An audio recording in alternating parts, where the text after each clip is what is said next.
Hello students, welcome to our channel. और इस channel में हम स्टडी करेंगे science from class 9th and 10th।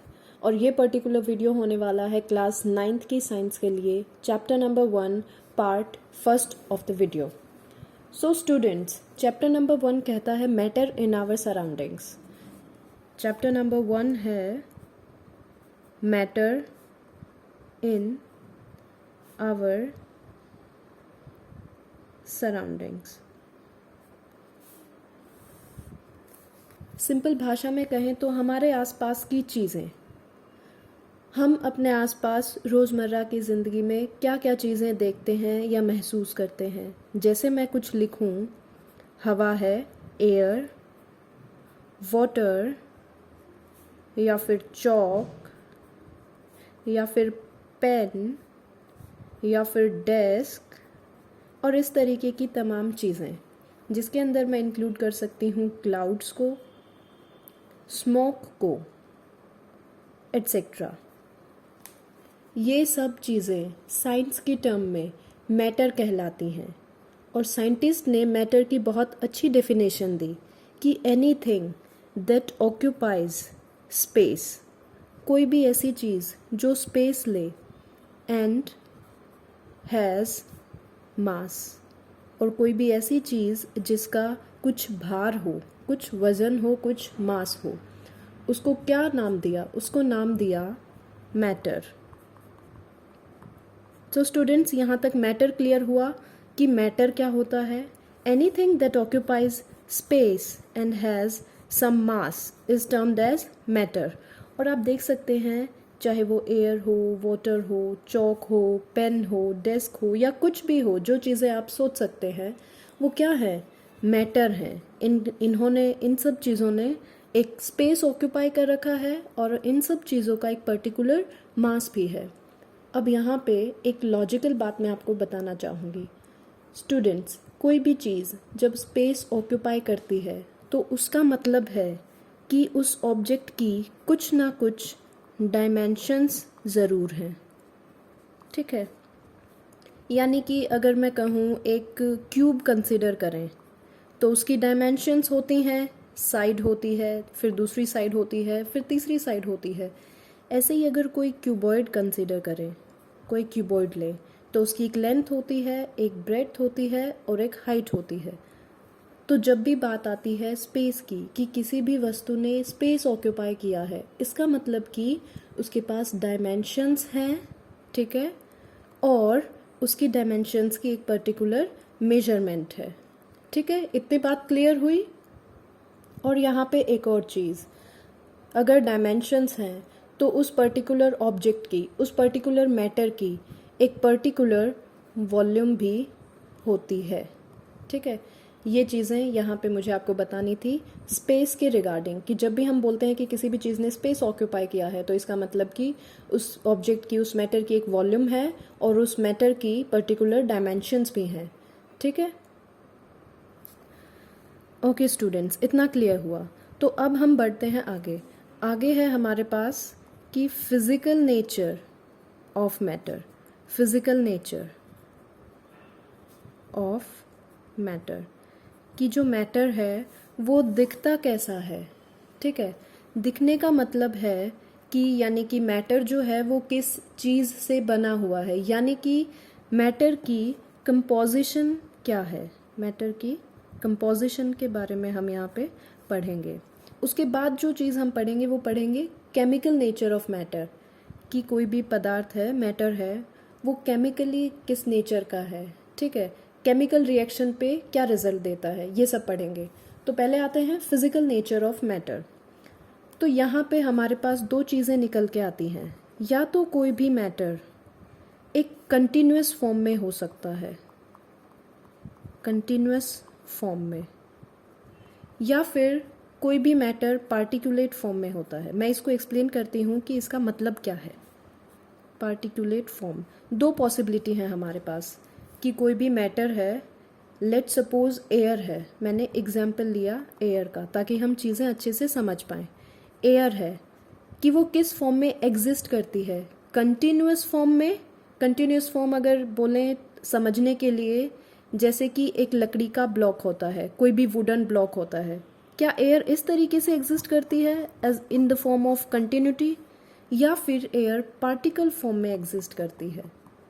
यहाँ से आपको आइडिया हो गया होगा कि एयर की फॉर्म कैसी है। चलो अभी मैं नहीं बताती हूँ कि इसका आंसर क्या है, आप अपना आंसर अपनी कॉपी में लिखिए इस प्रश्न का। उसके लिए अभी हम एक एक्टिविटी देखते हैं, एक्टिविटी जिससे आप खुद आंसर देंगे कि एयर की कंटिन्यूस फॉर्म है या पार्टिकुलेट फॉर्म है। स्टूडेंट्स, आपको एक बार फिर से याद दिला दूं कि एयर यहाँ पे मैंने as an example of matter consider किया है, ठीक है, और मैटर के बहुत सारे एग्जाम्पल्स हैं जैसे हम ऊपर देख चुके हैं। तो एक्टिविटी कुछ ये कहती है कि हमें एक बीकर लेना है जिसके अंदर हमने लेट्स से वाटर ले लिया, हमने लिया H2O। H2O is the chemical formula for water, आप सबको पता है। अब क्या किया, इसके अंदर हमने 1 चम्मच सॉल्ट ऐड कर दिया, 1 चम्मच सॉल्ट ऐड कर दिया, और हमने सॉल्ट ऐड करने से पहले इस बीकर का लेवल मेजर कर लिया था कि सपोज़ इसके अंदर पानी था 30 ml। अब हमने 1 चम्मच सॉल्ट ऐड कर दिया। फिर हम क्या करेंगे, इस बीकर का लेवल फिर से नोट करेंगे। तो आपको क्या लगता है, क्या ये लेवल बढ़ेगा सॉल्ट ऐड करने के बाद, या फिर ये लेवल घट जाएगा, या फिर ये लेवल सेम रहेगा? आपको इसका आंसर अपनी नोटबुक में लिखना है।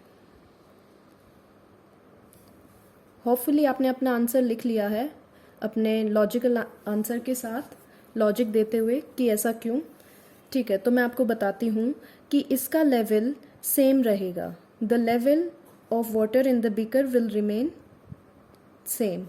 ऐसा क्यों, वाई, ऐसा क्यों? तो इसका आंसर है ऐसा इसलिए क्योंकि जो वाटर के कॉन्स्टिट्यूएंट मॉलिक्यूल्स थे, मैं यहाँ पे वाटर के मॉलिक्यूल्स ड्रॉ करती हूँ।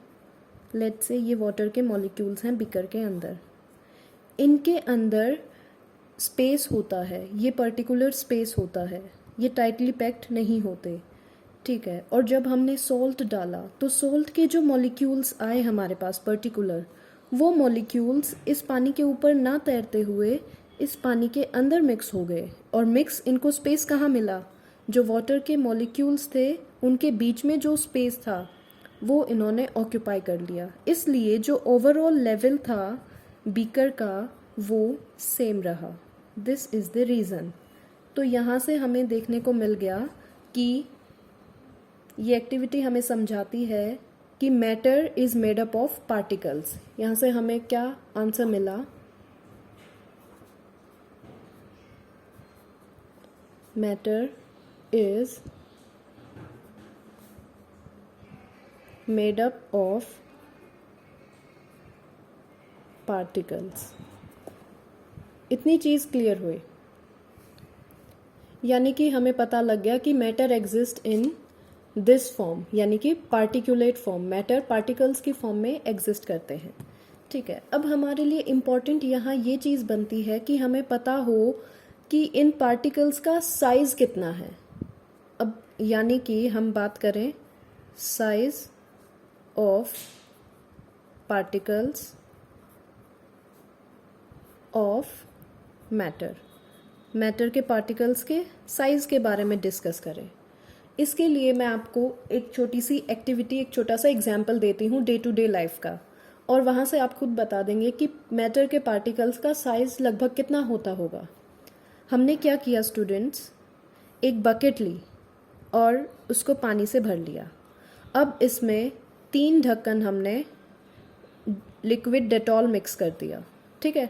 फिर हमने क्या किया, इस बकेट का आधा पानी खाली कर दिया एक दूसरी बकेट में। इस बकेट में आधा पानी ये डेटॉल वाला डाल दिया। इस पानी में अभी भी वही स्मेल है जो डेटॉल की होती है, और हमने इस बकेट को एक्स्ट्रा पानी से भी भर दिया नॉर्मल वाटर से। तो हम क्या देखेंगे, इस बकेट में आधा पानी ऐसा था जिसमें डेटॉल मिक्स था, और आधा पानी ऐसा था जो कि नॉर्मल था। लेकिन अब इस पूरे पानी में ही हमें डेटॉल की स्मेल आएगी।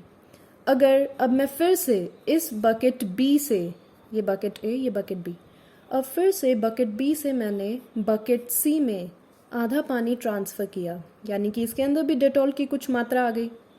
और आधा पानी इसमें मैंने फिर से नॉर्मल वाटर मिक्स कर दिया, ये नॉर्मल वाटर NW से डिनोट किया, फिर से नॉर्मल वाटर मिक्स किया। तो अब इसका जो ओवरऑल पानी है उसके अंदर भी हमें डेटॉल की स्मेल आएगी, राइट। और ऐसे ही अगर हम इसको रिपीट करते रहें तो हम देखेंगे कि लगभग आप 20 से 40 बार इस चीज़ को रिपीट करेंगे, फिर भी हमें कुछ ना कुछ अमाउंट में डेटॉल की स्मेल आएगी। इसका मतलब कि ये जो डेटॉल है इसके जो कंस्टिट्यूएंट पार्टिकल्स हैं वो इतने स्मॉल हैं कि वो डिवाइड ना होते हुए फिर भी नेक्स्ट लेवल पे, उससे भी नेक्स्ट लेवल पे, उससे भी नेक्स्ट लेवल पे शिफ्ट कर रहे हैं। इसका मतलब कि the size of constituent particles of matter is extremely small, is extremely small. तो स्टूडेंट्स अब हम आते हैं characteristics of particles of matter. इतना जानने के बाद कि मैटर के पार्टिकल्स का साइज एक्सट्रीमली स्मॉल होता है, अब हमारे लिए इम्पॉर्टेंट है कि हम पढ़ें इन पार्टिकल्स की कैरेक्टरिस्टिक्स कैसी होती हैं, यानी कि इनकी कुछ विशेषताएं क्या हैं। ठीक है, तो सबसे इम्पॉर्टेंट कैरेक्टरिस्टिक जो हम पहले एक्टिविटी में देख भी चुके कि particles of matter have spaces between them.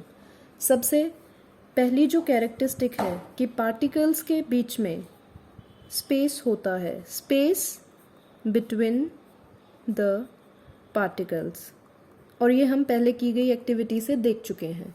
यानी कि पार्टिकल्स कुछ इस तरीके से हमें दिखते होंगे, कुछ ना कुछ इनके अंदर स्पेस होता है। ठीक है, ओके। दूसरी इम्पॉर्टेंट कैरेक्टरिस्टिक, ये भी अपने आप में बहुत इम्पॉर्टेंट है, और ये कहती है कि particles of matter are continuously moving.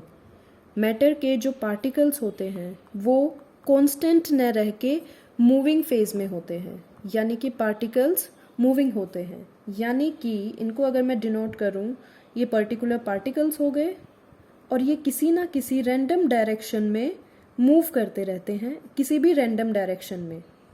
ठीक है, और इसका सबसे अच्छा एग्जाम्पल है याद रखने के लिए इंसेंस स्टिक। इंसेंस स्टिक, जब हम अगरबत्ती को जला के रख देते हैं किसी एक पर्टिकुलर कॉर्नर में, तो हमें देखने को मिलता है कि उसकी स्मेल लगभग हर डायरेक्शन में पहुंच जाती है। तो वहाँ पे क्या है, वो पर्टिकुलर पार्टिकल्स जो हैं उस मैटर के वो मूव कर रहे हैं, कॉन्स्टेंटली मूविंग फेज में हैं। तो आइए देखते हैं अब इसकी नेक्स्ट कैरेक्टरिस्टिक, जो कि कहती है particles of matter attract each other. यानी कि अट्रैक्शन होती है, अट्रैक्शन फोर्स होती है पार्टिकल्स के बीच में। एक पार्टिकल दूसरे पार्टिकल के ऊपर कुछ ना कुछ एक अट्रैक्शन फोर्स ज़रूर लगाता है। ठीक है, यानी कि पार्टिकल्स के बीच में अट्रैक्शन होती है। इसका एग्जाम्पल, इसको और क्लियर कैसे करें, जैसे कि ये एक नल है, इससे पानी आ रहा है और हमने क्या किया, यहाँ पे एक स्टिक लगा दी, यानी कि इस तरीके से एक स्टिक लगा दी या फिर अपनी उंगली लगा दी इस पानी में। तो हम क्या देखेंगे, ये पानी यहाँ से ब्रेक डाउन ना होते हुए हमारी उंगली के सहारे फिर से नीचे आ जाएगा। ये यहाँ जो धारा है, जो पानी का बहाव है, वो ख़त्म ना होते हुए हमारी उंगली या फिर जो स्टिक है, जो भी ऑब्स्टेकल है, उसके साइड साइड होते हुए फिर से अपना रास्ता कवर करेगा। तो यहाँ से क्या पता चलता है कि particles of matter have attractive forces between them. So students, यहाँ पे ये टॉपिक ओवर होता है। अब जो टॉपिक स्टार्ट होगा वो होगा स्टेट्स ऑफ मैटर। ये हमारा नेक्स्ट टॉपिक होगा जिसको हम नेक्स्ट वीडियो में कवर करेंगे। यहाँ तक के लिए आपका होमवर्क ये है कि आप इस वीडियो को ध्यान से देखें और अपने नोट्स बनाएं, और साथ साथ आपके पास कोई रेफरेंस बुक है तो आप उसमें दी गई एक्सरसाइज सॉल्व कर सकते हैं। अगर एक्सरसाइज में आपको कोई भी डाउट आता है या चैप्टर में कोई भी किसी भी प्रकार का कोई भी डाउट है, कोई भी क्वेरी है, तो आप कमेंट बॉक्स में पूछ सकते हैं।